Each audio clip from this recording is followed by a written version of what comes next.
So today we are going to start the second unit current electricity. So जैसे कि हमने last unit electrostatic में पढ़ा था the behavior of charge at rest. So in current electricity we study the behavior of charge during motion. So what happens when charge move? So the very first quantity is electric current.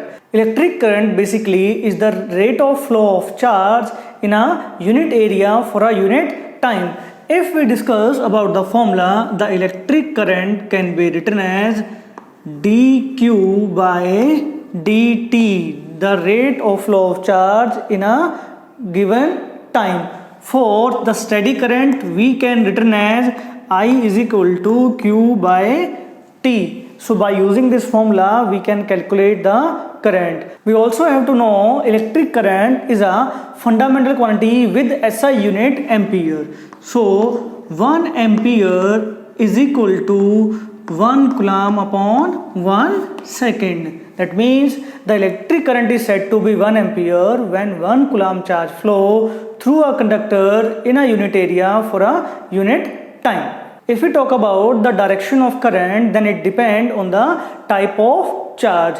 For the positive charge, the direction of current is same as the flow of positive charge, but for the negative charge like electron, it flow opposite to them. And as we see, the electric current have direction as well as magnitude, yet it is a scalar quantity. And the reason for that is it will not follow the vector law of addition. It can be algebraically added. Like if at a point there are two current 2 ampere and 3 ampere, then the total current exit from that point is 5 ampere. So now as we learned, the electric current is produced when the charge flow. So the flow of charge is basically depend on the potential difference between 2 points. If there is no potential difference, the charge remain at rest, as we study in electrostatic. So when there are potential difference, the electric charge move from higher potential to lower potential, and due to this motion the current will produce. Most of the time to achieve that potential difference we use cell or battery. So in cell or battery, one terminal behaving as a high potential terminal and another terminal behaving as a low potential terminal. So when a device connected with a cell or battery, due to that potential difference the charge will flow through the circuit which cause electric current. So the next quantity is current density, whose symbol is J. So current density basically the electric current flowing per unit time per unit area in the perpendicular direction. So it can be written as the current density J is equal to current upon area. So in the given formula, that A represent the area vector of the surface which is normal to it. For example, if the electric current flowing perpendicular to the surface, then it making an angle 0 degree with the area vector. For that the formula is valid. But if somehow the electric current is flowing with a particular direction and making an angle theta with the area vector, in that case the current density is obtained by I upon A cos theta. So we take only that component of area vector which is parallel to the direction of current. So always remember, current do not depend on the area, but current density depend on the area. If area of cross section change or the direction of current with respect to area vector will change, then the current density will also change. If we discuss about the unit of current density, so the SI unit of current density is ampere per meter square. So current is a scalar quantity, but current density is a vector quantity. That means the current can be obtained by the dot product of current density with the area vector, because these two are the vector quantity. So the scalar product of two vector is always produce a scalar quantity. So as we discussed, we obtain electric current when charge flow, but in different material the charge carrier is different. So now we discuss how many type of carrier will produce electric current in different material, जिसमें सबसे पहले हम बात करते हैं solids की. So in solids, if there are metallic conductor, in metallic conductors the electrons are the main charge carrier which are responsible to the production of current. But if we discussed about semiconductors, in semiconductors there are two types of charge carrier, electron as well as holes. We will discuss them in semiconducting chapters. In liquids, ions are the main charge carrier which are positive or negative, which is known as cation or anion. So in liquid conductors, ionic carrier are used to produce electric current. Now if we talk about the gases, in gases ions as well as electrons are responsible for the production of current. They have positive and negative ion in their ionization state, and they also have free electrons to produce electric current. अब हम बात करते हैं about drift velocity and relaxation time. So as we discussed, in metallic conductor there are electrons are main charge carrier, but in normal conditions when there is no electric field on the conductor, then all the electrons moves in random direction with random velocity. So if we calculate the average velocity of the electron in absence of electric field, then their average velocity is approximately 0. That's why there is no overall current obtained from a conductor in absence of electric field, because they cancel out each other current. In the second case, if we applied an external electric field on a conductor, then the electrons move in the opposite direction of electric field with their respective velocity. Then if we calculate the average velocity of these electrons, that velocity is known as drift velocity. So basically drift velocity is the average velocity of electron when an electric field is applied on the conductor. So if we want to derive the expression for drift velocity, let's assume a conductor having n number of electrons moving with different velocity in the absence of electric field, and their average velocity is 0, as we already discussed. Now when electric field is applied to the conductor, they acquire a acceleration that is minus E, capital E by m, where E is the charge of electron, m is the mass of electron, E is the electric field applied on them. That formula we obtained from Newton's second law and the formula of electric field. So that acceleration is given to these electrons only when they are not colliding. As we know, when electrons move in a conductor, they collide with each other. So the acceleration act on the electron in between the two collisions. So that time which an electron take between two successive collisions is called relaxation time. So the time for which that acceleration is act is the relaxation time. So now we have the average initial velocity of the electron, we have the acceleration given to them, and we have the time for which that acceleration is given. So from the first equation of motion, if we want to find the final velocity, that is the initial average velocity plus the acceleration into the time for that acceleration. So that average velocity known as drift velocity, the initial average velocity is 0, acceleration is minus E, capital E by m, and time is relaxation time. So finally we get the drift velocity of the electron is minus E, capital E tau by m. From that formula we observe that the drift velocity of a charge carrier depend upon its charge, depend on the electric field applied, depend on the relaxation time, and depend on the mass of charge. So for the electron, the value of E and m, charge and mass, are constant, and the electric field can be written in the form of potential gradient, that is V by L. So the formula of drift velocity can also be written as minus V tau by ml. So from the given formula we observe that the drift velocity is directly proportional to potential. Higher the potential, higher the drift velocity acquired by electron.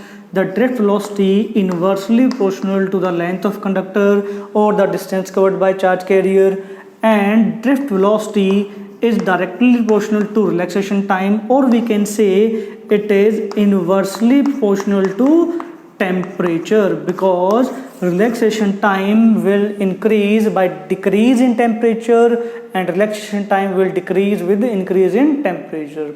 Because when temperature will increase, the kinetic energy of charge carrier will also increase and their collision rate is also increased and they get less time to acquire acceleration. So these are the factors on which drift velocity depend. Now we are going to establish a relation between electric current and drift velocity for a conductor. For that we assume a conductor of length L, cross section area A and electron density small n.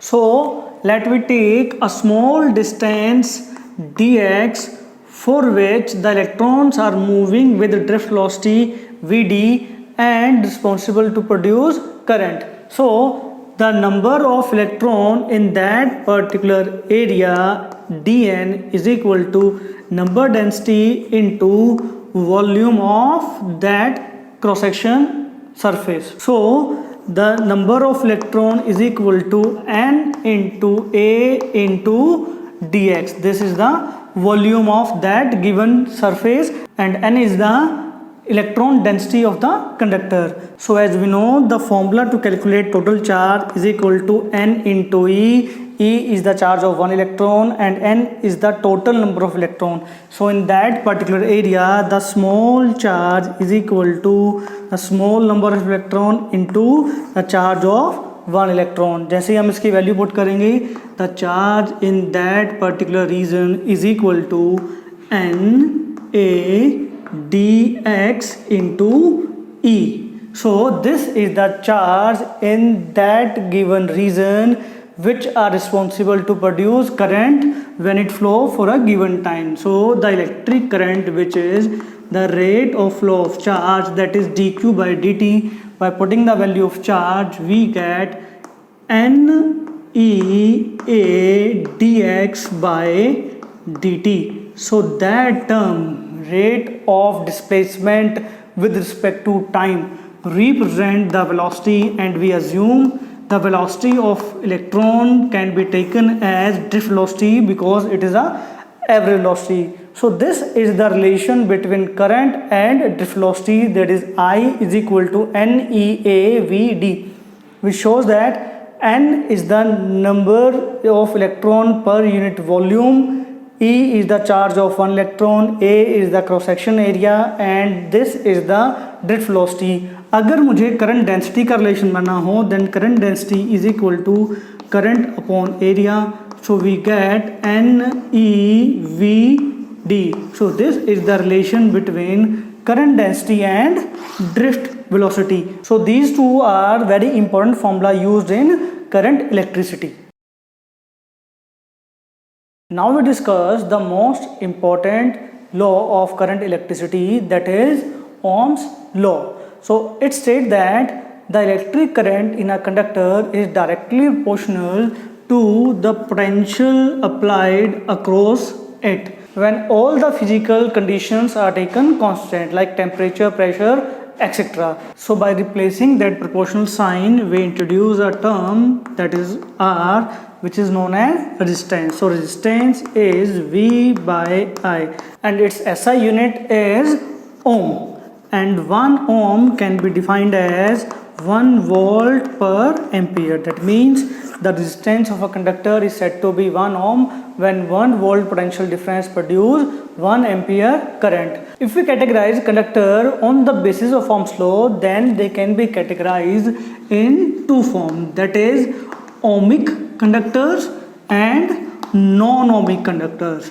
So the ohmic conductors are those conductors which obey Ohm's law, that is V proportional to I, and for which if we plot a graph between potential and current, that will a straight line. So all the metallic conductors are considered as ohmic conductors, but there are some conductors for which that Ohm's law V is equal to IR not hold and they do not show a straight line when a graph between V and I is plotted.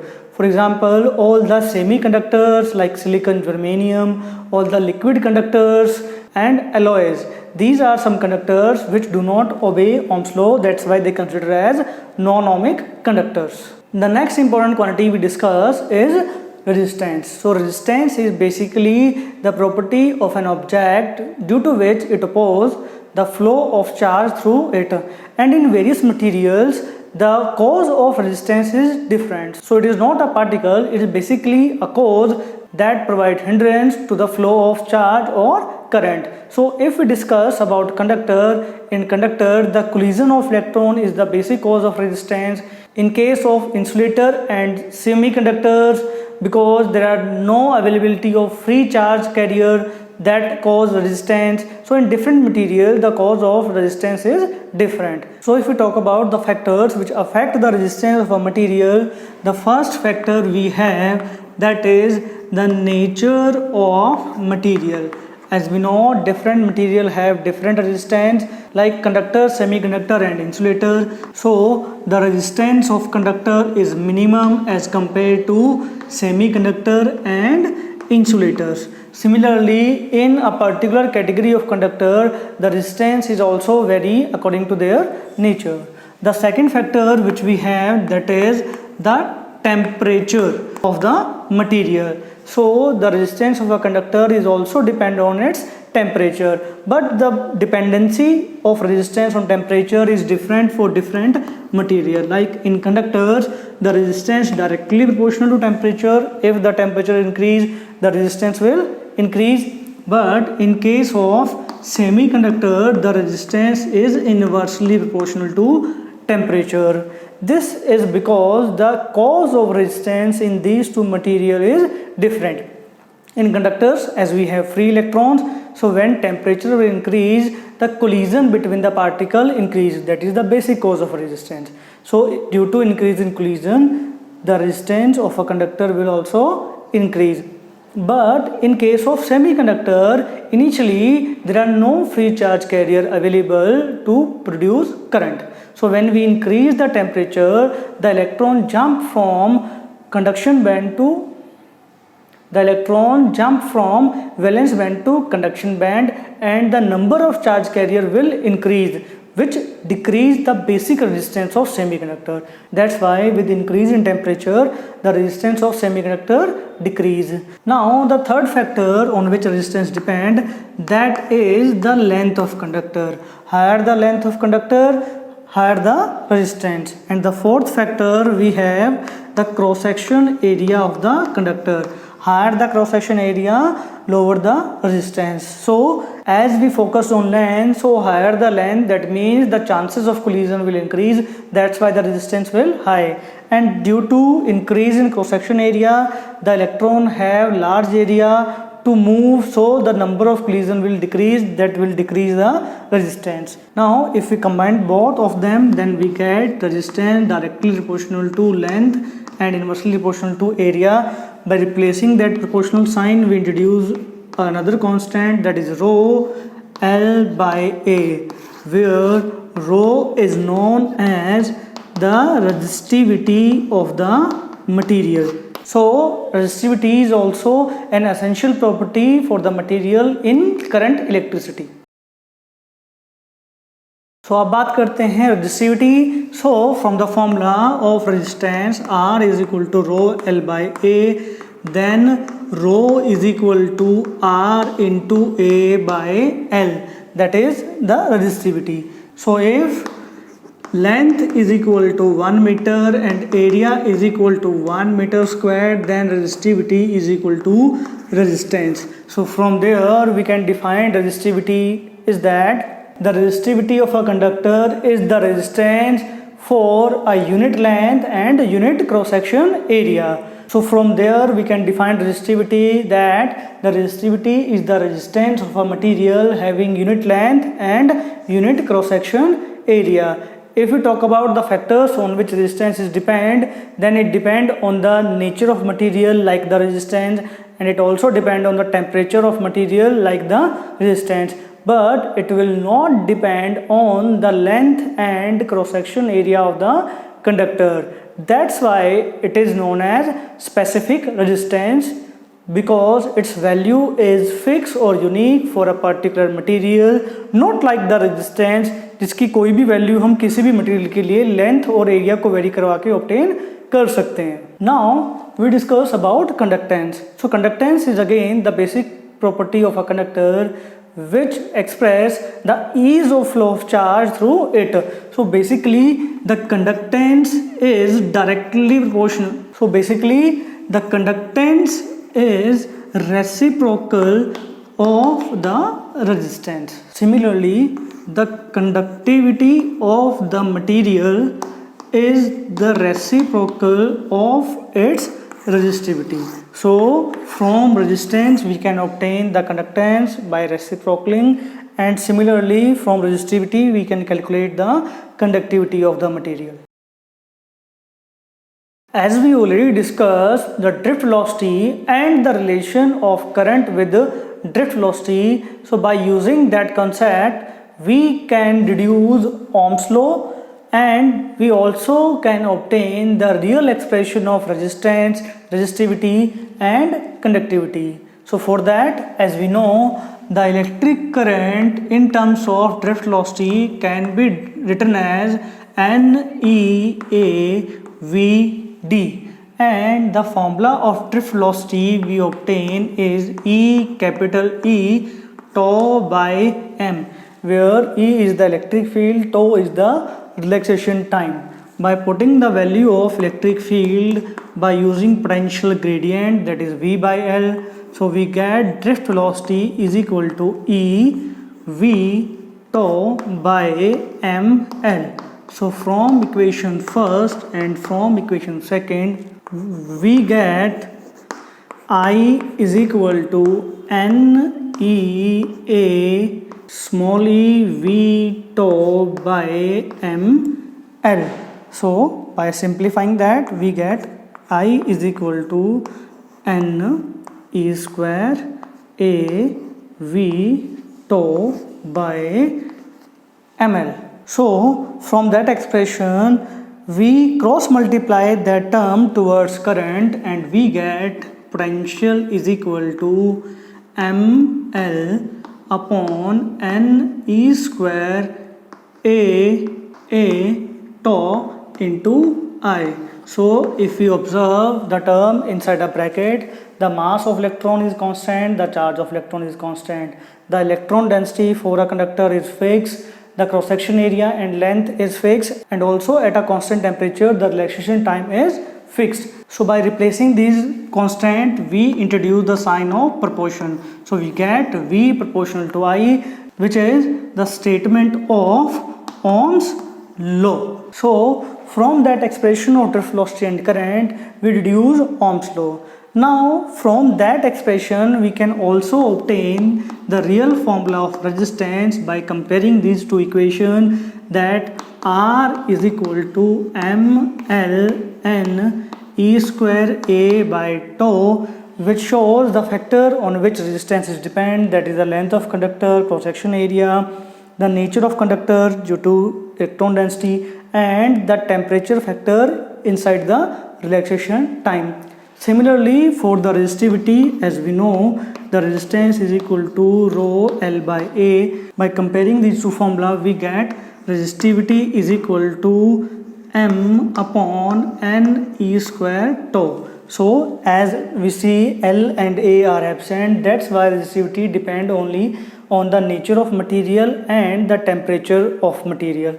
It will not depend on the length of conductor and cross section area.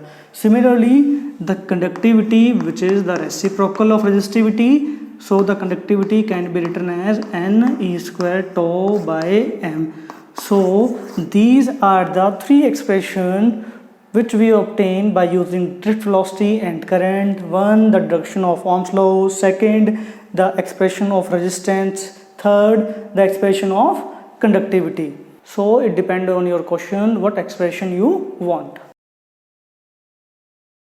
So the next application of drift velocity is that it helps to build a relation between current density and electric field. that as we know the current density is equal to I upon A and the current is equal to NEA VD. So as area is cancelled out, we get current density is equal to NEVD. From the definition of drift velocity, we have E capital E tau by m. By putting the value of drift velocity in the above expression, we get current density is equal to N E square tau by m into electric field. So as we observe the given equation, that term N E square tau by m represent the conductivity of the material. So that's how we relate current density, conductivity and electric field of a material. As we already discussed, in different materials there are different charge carriers which are used to produce electric current. So when we applied electric field on the material, the different charge carrier acquire different mobility and that affect their conductivity. So basically the mobility of a conductor is defined as drift velocity per unit electric field. So the carrier which acquired high drift velocity with the unit electric field have high mobility. In that case, by putting the value of drift velocity, that is E capital E tau by m, we obtain the mobility of a conductor is basically depend on its charge, mass and temperature of the material. For example, at same temperature, if we have a conductor which have two charge carrier, electron and hole, the mobility of electron is high as compared to hole at the same amount of electric field. Now let's discuss how the resistivity of the material change with change in temperature. So the change in resistivity is directly proportional to the initial resistivity of the substance and it also directly proportional to the change in temperature. Higher the change in temperature, higher the change in resistivity. So by replacing the sign of proportional, we introduce a constant alpha known as thermal coefficient of resistivity. So by putting the value of change of resistivity, that is final resistivity minus initial resistivity, we will get alpha rho naught delta T. By simplifying that, we get the final resistivity is initial resistivity plus alpha delta T. So by using this formula, we can calculate the final resistivity with change in temperature. But the value of alpha is positive, negative or approximately 0 for various substances. Like for conductors it is positive, that's why the resistivity will increase with increase in temperature. But in case of semiconductors, that resistivity will decrease with increase in conductor because alpha is negative. And for alloy it is almost constant because there is slightly change in resistivity with change in temperature for the alloy. Graphically अगर हम इसको देखें, that the resistivity versus temperature for copper is exponentially increased, which shows the direct dependency of resistivity on temperature.